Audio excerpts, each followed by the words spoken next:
혹시 사랑하는 성도 여러분, 혹시 이런 기도를 들어보신 적 있어요?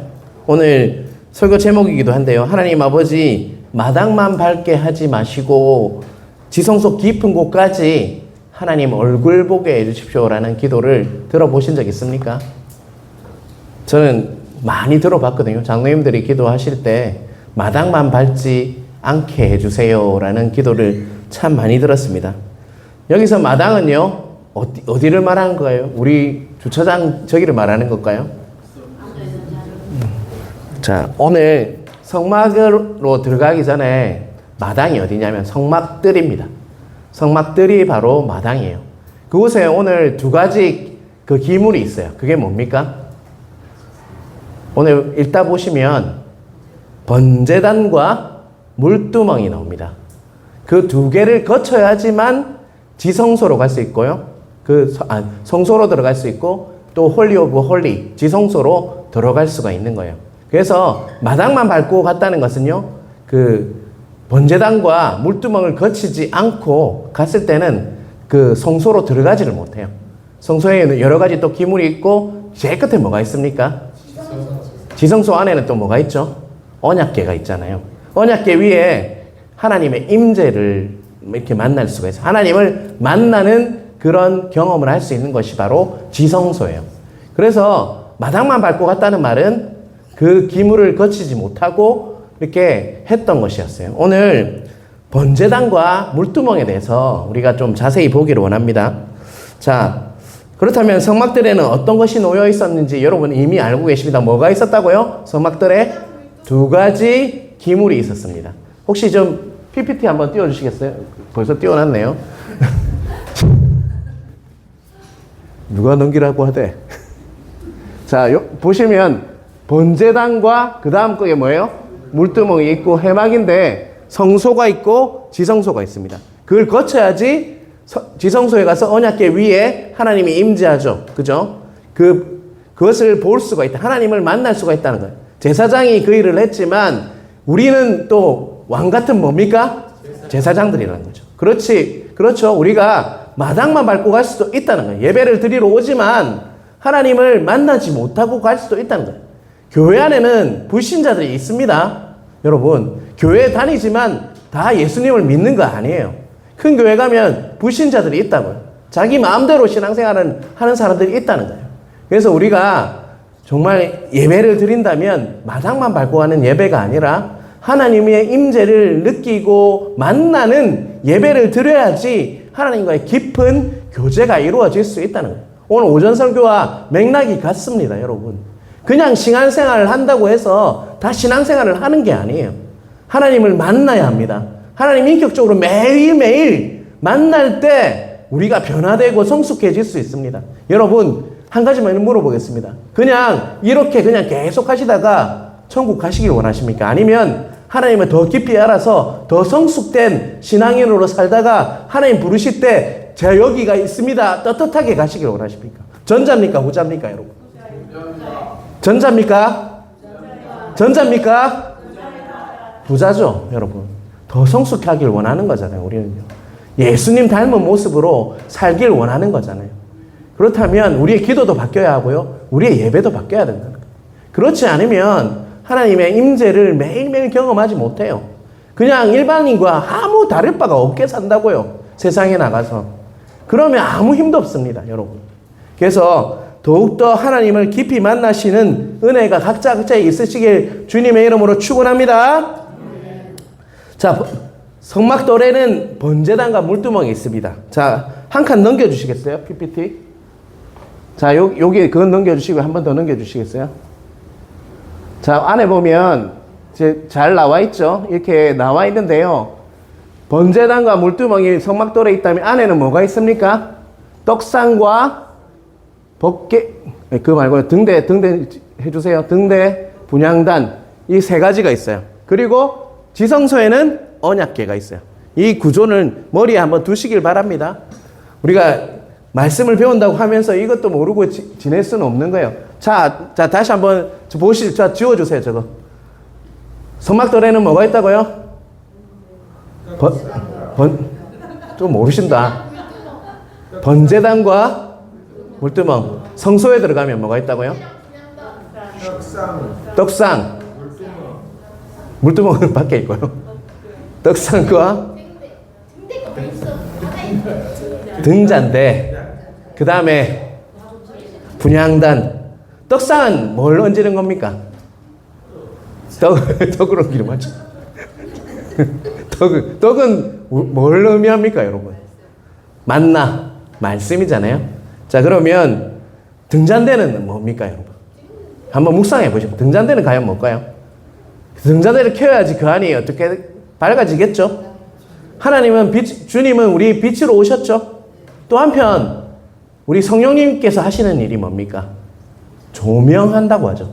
말씀을 조명하셔서 우리가 말씀을 깨달을 수 있도록 해주는 게 뭐예요? 빛이잖아요. 빛. 맞죠? 성령님이시잖아요. 그렇듯이 등잔대는 말씀이 있고 또 뭡니까? 등잔대가 있어서 밝게 해주는 거예요. 깨닫게 해주시죠. 그리고 분향단은요. 저기 등대라고. 자, 요한계시록 5장 8절을 한번 보겠습니다. 띄워주시길 바랍니다. 같이 읽겠습니다. 그 두 마리를 취하심에 내 생물과 24장로들이 그 어린 양 앞에 엎드려 각각 검은고와 향이 가득한 금대접을 가졌으니 이 향은 성도의 기도들이라. 향은 뭐라고요? 기도라. 자, 말씀과 성령님과 그리고 여기 뭐가 있다고요? 분향단에서 향을 피우면 기도가 올라져요. 그리고 그 가로막고 있는 게 뭡니까? 성소와 지성소를 나누는 가로막고 있는 천을 뭐라고 합니까? 휘장이라고 하죠. 휘장. 예수님께서 십자가에 돌아가실 때 뭐가 찢어졌다고요? 휘장이 이거 위에서 아래로 쫙 갈라졌다고. 예수님께서 몸을 찢으심으로 그 뭐가 된 겁니까? 막혔던 담이 지성소와 성소가 막고 있는 그 담이 헐어짐으로 인해서 우리가 하나님과 더 깊이 교제하는 은혜가 있었던 것을 상징하는, 예표하고 있는 거예요. 여러분, 성소를 볼 때 예수 그리스도를 봐야 하고요. 그래서 레위기를 내가 왜 자꾸 하냐면요.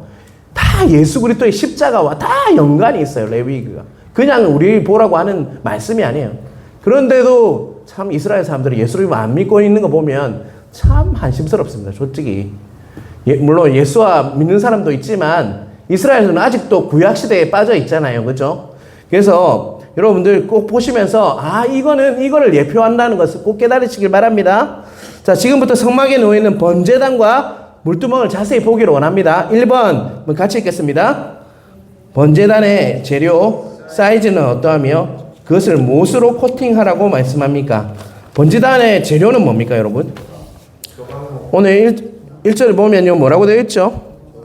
조각목으로 번제단을 만들었으니 길이는 몇 규빗이요? 5규빗. 너비도 5규빗. 그렇다면 이거는 어떻다면 정사각형이란 말이에요. 자, 5규빗이 2.5m입니다. 2.5m. 높이는요? 3규빗이죠. 자, 이것을 보면요. 3규빗은 1.5m 정도 돼요. 그러니까 2.5 및 높이가 어떻다는 거예요? 1.5. 자, 코팅했던 것은 뭡니까, 여러분? 자, 맨 끝에 뭐라고 되어 있죠? 노스로, 그죠? 쌌으며, 2절에 보면 제단을 노스로 모았다고요? 쌌다는 거죠. 자, 그런데 조각목은요, 그 당시에 가장 좋은 재료였을까요? 아니면 별로 질이 좋지 않은 재료였을까요, 여러분? 응? 질이 뭐야, 한다고? 질이 좋지 않은 나무 맞습니까? 어떻게 합니까? 찍었다고요? 조각목은 아카시아 나무입니다. 그 당시 가장 흔했던 나무이고요. 다듬어야지 그 나무를 쓸 수 있었다고 합니다. 별로 좋지 않은, 좋지 않은 나무가 그 가장 귀한 기물에 쓰였다는 것이죠.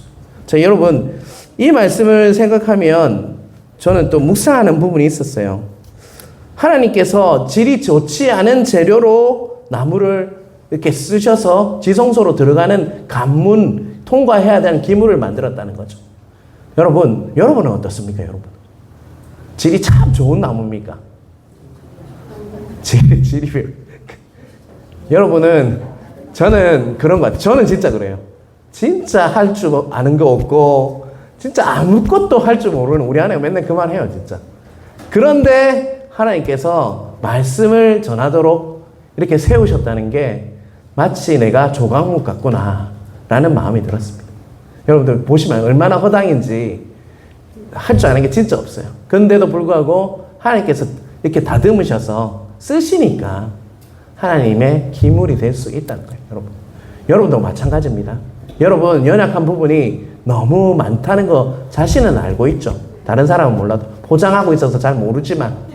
그럼에도 불구하고 하나님이 쓰시면요, 잘 다듬어 쓰시면 귀한 하나님의 그릇이 될 수 있다는 거 잊지 마시길 바랍니다.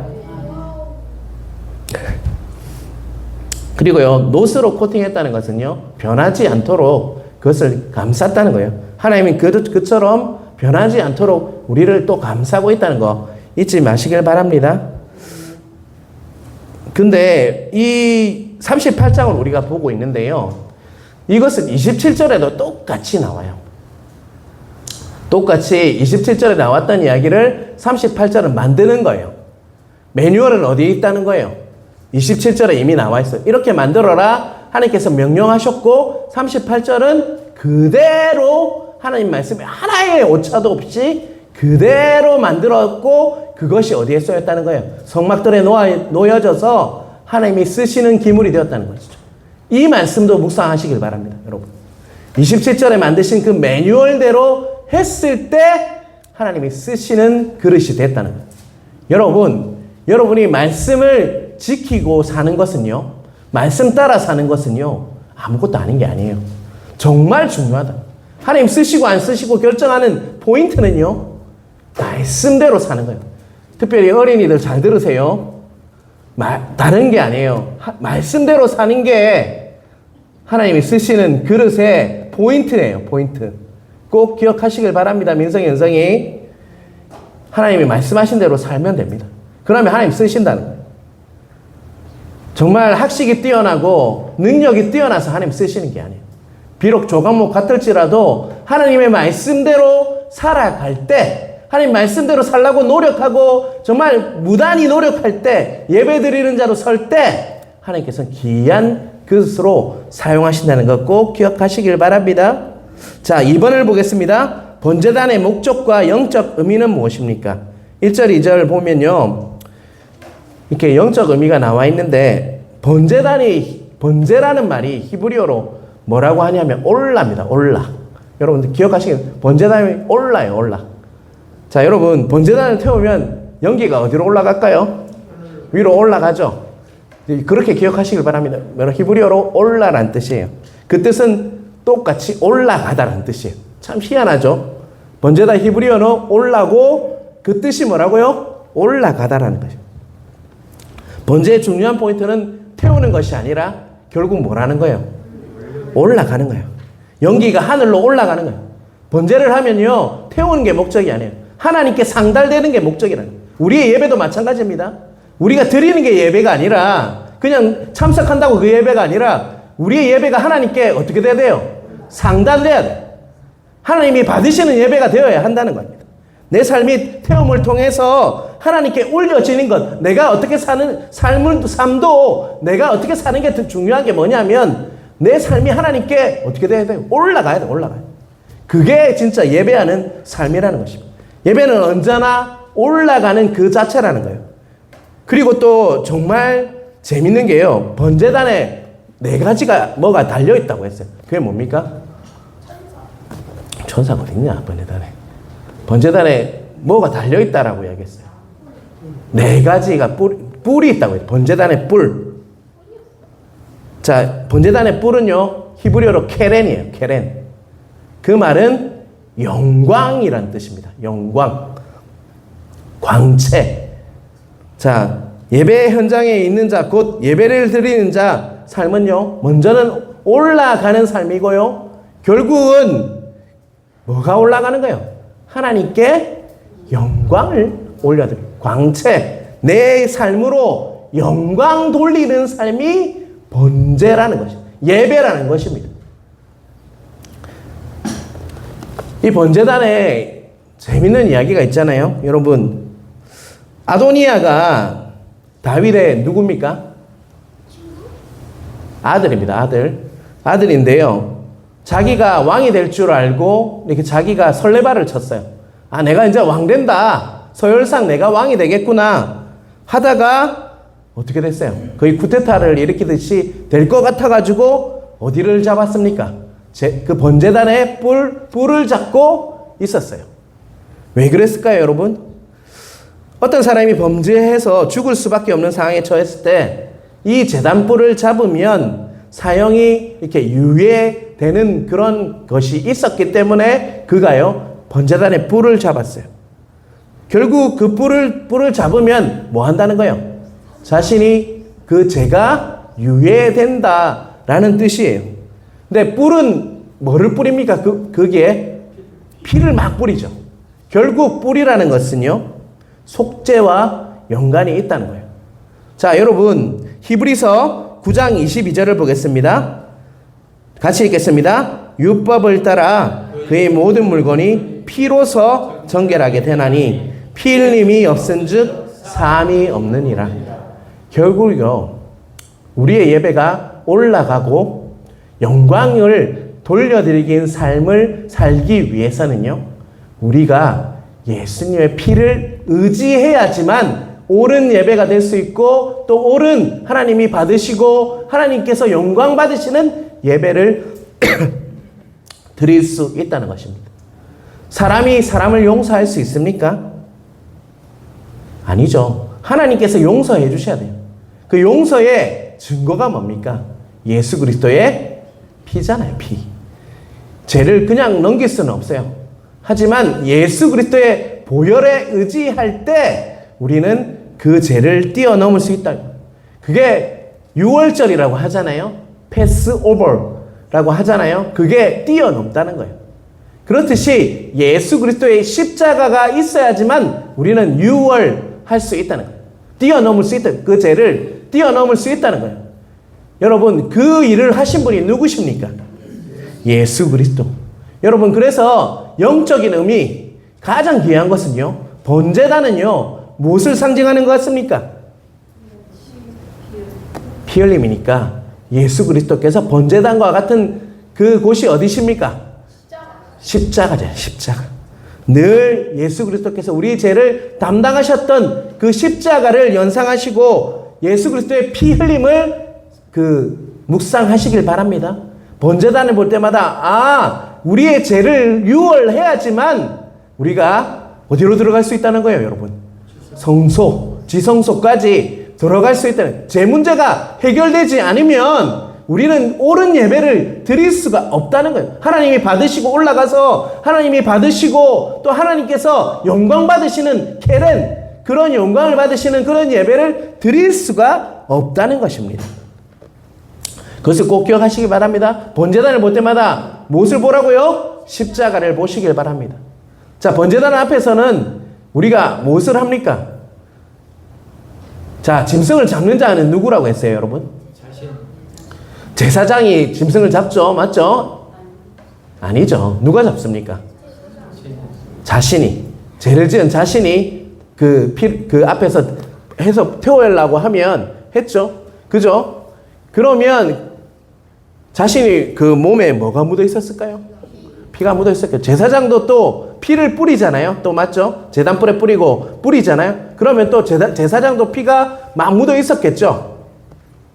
그런 자가 어디로 갑니까? 이제 다음 단계인 물두멍으로 간다는, 물두멍. 자, 물두멍을 보겠습니다. 3번입니다. 물두멍의 재료와 사이즈, 그 받침의 재료는 무엇입니까? 자, 같이 읽겠습니다. 8절. 그가 노스로 물두멍을 만들고 그 받침도 노스로 하였으니 곧 해망문에서 수종드는 여인들의 거울로 만들었더라. 물동에 놓이는 자리는 번제단을 지나 성소로 들어가는 딱 입구에 있어요. 자, 물두멍을 지나지 않고는 어디로 들어갈 수 없다는 거예요? 성소로 들어갈 수 없다는 거예요. 자, 물두멍의 재료는 뭡니까? 노시죠. 사이즈는요? 사이즈를 한번 여러분 찾아보십시오.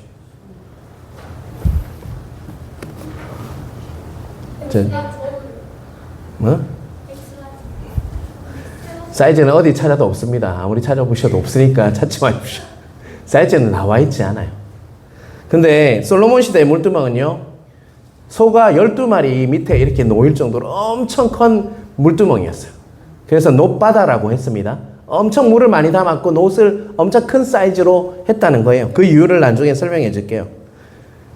그리고 보면요, 그 물두멍을 만들어서 그 안에는 뭘 넣었다고 했습니까? 물을 넣어요, 물을. 그죠? 짐승을 잡고 각을 뜨고 내장을 꺼내고 하면 피와 오물이 다 묻어 있겠죠? 그 물로 뭐 했습니까? 씻었다는 것이죠. 그리고 그 받침의 재료는 또 뭐예요? 놋이죠.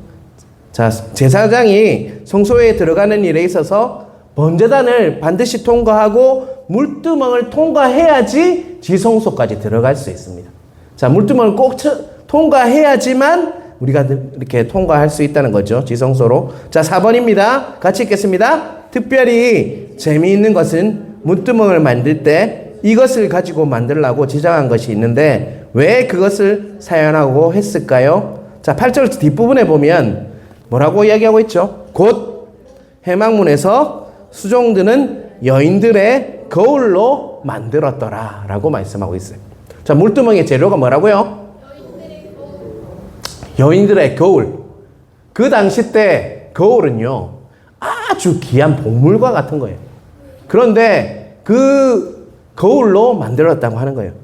요즘과 달리 그 시대의 거울은 아주 귀했습니다. 대단히 만드는데 많은 시간이 걸렸고 또 노력이 필요했습니다. 왜요? 지금은 막 그라인더를 갖고 가르면 금방 갈리죠. 그 당시 때는 기구가 없었어요. 그래서 계속 연마해야지만 반짝반짝 비고 얼굴이 보일 수 있을 정도로 만들려고 하면 많은 시간과 노력이 투자됐다는. 그러므로 이스라엘 여인에게 있어서 가장 거울은요, 어떤 겁니까? 아주 귀한 거예요. 그런데 물두멍을 만들기 위해서 거울을 들였다는 것은 뭐 하는 거예요? 그 여인들이 가장, 남자가 거울을 많이 봅니까? 여자가 많이 봅니까? 물론 내 동기들 중에 남자도 많이 보는 애가 있긴 있더라고요. 그런데 솔직히 일반적으로 여자가 더 많이 본다고 하는 것은 그 귀한 거울을 내놨다는 것은 뭐 하는 거예요, 여러분? 자신이 가지고 있는 가장 소중한 것을 뭐 했다는 거예요, 여러분? 하나님께 헌신했다는 겁니다. 주님의 사역의 소중한 부분을 쓰임받을 수 있도록 드렸다는 거예요. 그래서 뭐가 만들어졌다는 거예요? 물두멍이 들어졌다는 거예요. 만들어졌다는 거예요. 자, 또 한 가지. 자, 거울로 만들었다는 말은 그 물두멍 자체가 어땠다는 것을 말합니까? 반정해 줍니까, 여러분? 그냥 맞추는 게 없네, 너희들은 지금.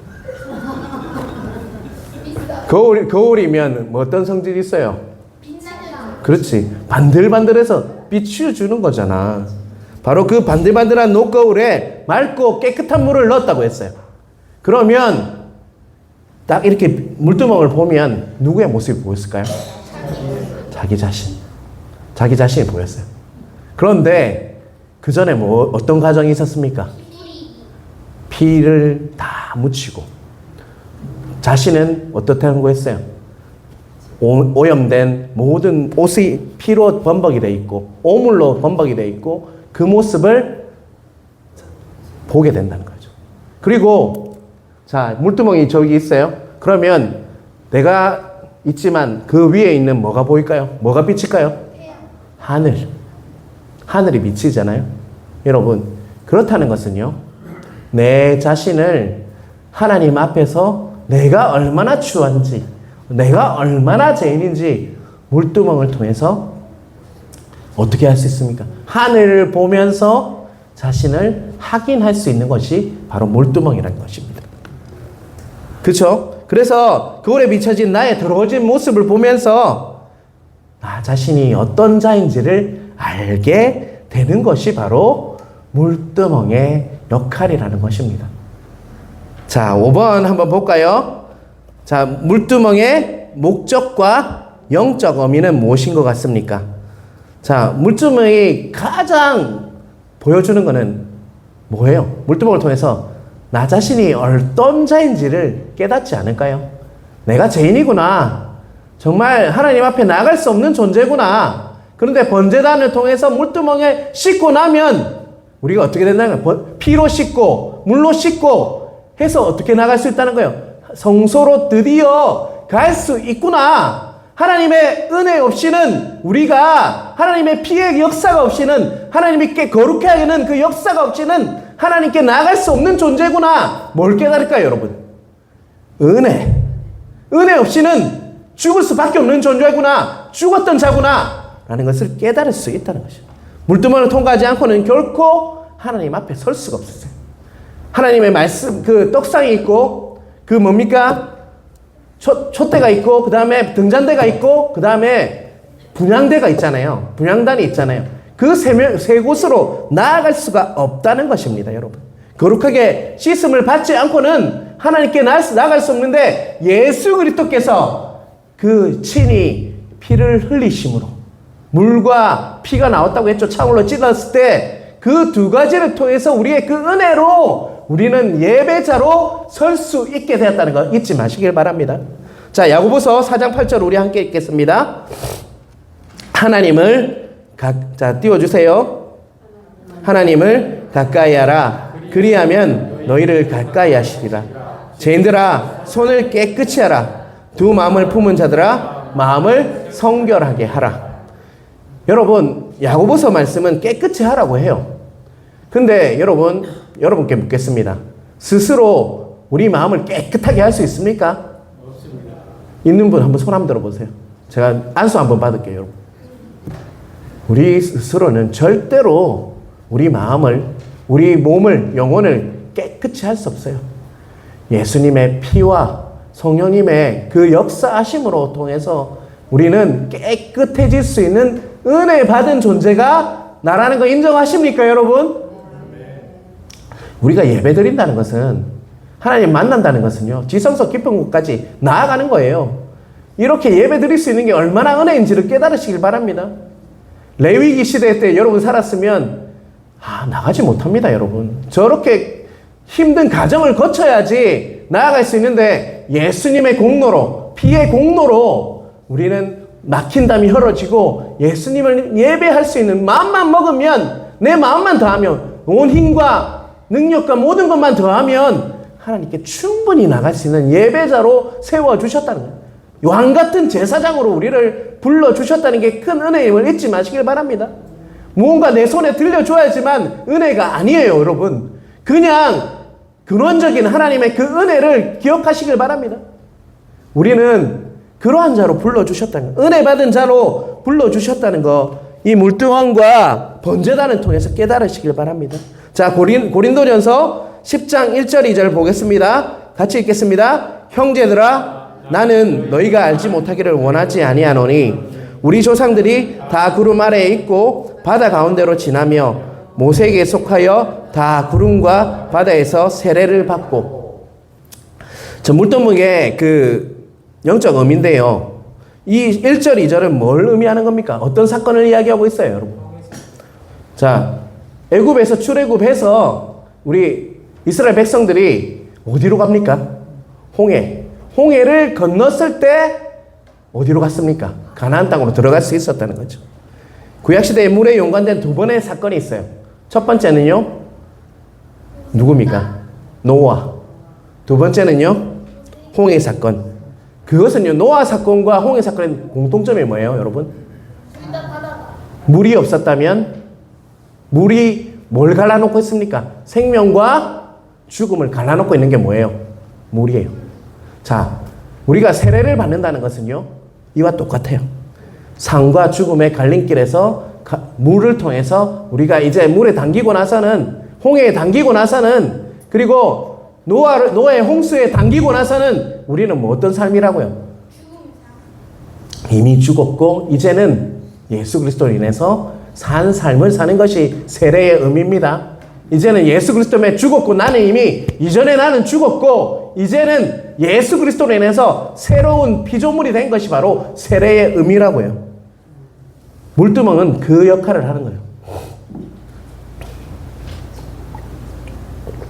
물로 삶과 생과 그 죽음을 이렇게 덮어서 우리를 생명의 삶을 살도록 해주는 것이 바로 물두멍이고, 그 시스템이 있어야지만 어디로 들어갈 수 있다고요? 성소, 지성소로 들어갈 수 있다는 거 꼭 기억하시길 바랍니다. 자, 요한일서 1장 9절 우리 함께 읽겠습니다. 만일 우리가 우리 죄를 자백하면 그는 미쁘시고 의로우사 우리 죄를 사하시며 우리를 모든 불의에서 깨끗하게 하실 것이요. 예수 그리스도께서 우리를 정말 회개할 수 있는 그런 삶으로 인도하셨어요. 이제는 하나님 앞에 고백만 하면 우리를 미쁘시다, 죄를 사하시고 우리 모든 불의에서 깨끗하게 하시는 은혜를 예수 그리스도의 십자가의 보혈로 우리에게 주셨다는 거 꼭 기억하시길 바랍니다. 우리 성도들은 십자가에서 예수님의 보혈로 깨끗하게 되어야 합니다. 그리고요, 또 물두멍을 한 가지만 더 이렇게 묵상하면 저는 이런 마음이 들더라고요.